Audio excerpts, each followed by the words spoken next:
Hello everyone, আজকে আমি আপনাদের সাথে শেয়ার করব মায়ের হাতে বানানো মেদু বড়া রেসিপি। চলুন ভিডিওটা স্টার্ট করা যাক। প্রথমে আমি বিউলির ডালটাকে ভিজিয়ে রেখেছিলাম এই 2.5-3 ঘন্টা। তারপর সেটাকে আমি মিক্সিতে ভালো করে বেটে নিয়েছি। নিয়ে আমি প্রায় 5-6 ঘন্টা সেটাকে রেখে দিয়েছিলাম ফার্মেন্টেশন হওয়ার জন্য।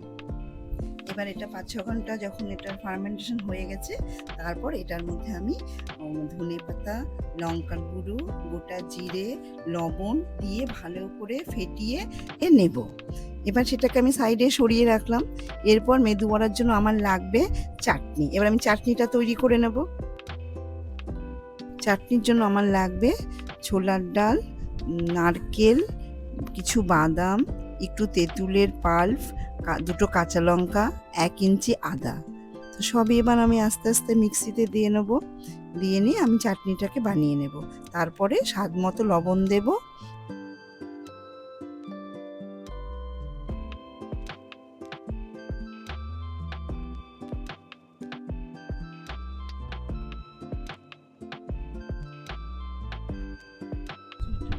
মিক্সিতে আমার সম্পূর্ণ চাটনিটা পেস্ট করে নেওয়া হয়ে গেল। এবার আমি সেটাতে তড়কা দেব। তড়কাতে আমি কী দেব? শুকনো লঙ্কা, সর্ষে আর কারি পাতা দিয়ে ভালো করে ভেজে নিয়ে তৈরি করব।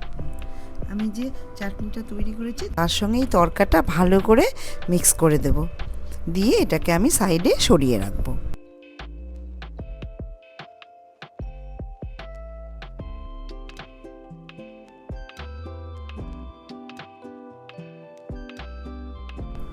এবার আমি বড়াটা ভাজবো।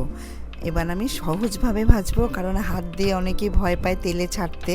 সেই জন্য আমি হাতার পেছনে মেদু বড়াটা তৈরি করে নেব। নিয়ে হাতাটাই আমি তেলের উপরে ধরবো, আর ও ঠিক আস্তে করে তেলের মধ্যেই আপনি নিজেই চলে যাবে। এবার দেখো আমি বড়াটা কী করে তেলে ছাড়ছি।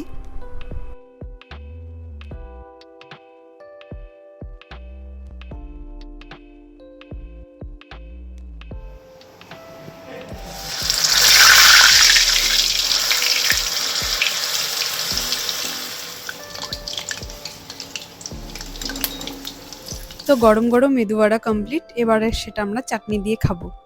তো এই সহজ রেসিপিটা আপনারাও আপনাদের বাড়িতে ট্রাই করে দেখতে পারেন। আর কমেন্টে অবশ্যই জানাবেন ভিডিওটা কেমন লাগলো। এখনকার মতো বাই, দেখা হচ্ছে আবার নেক্সট ব্লগে।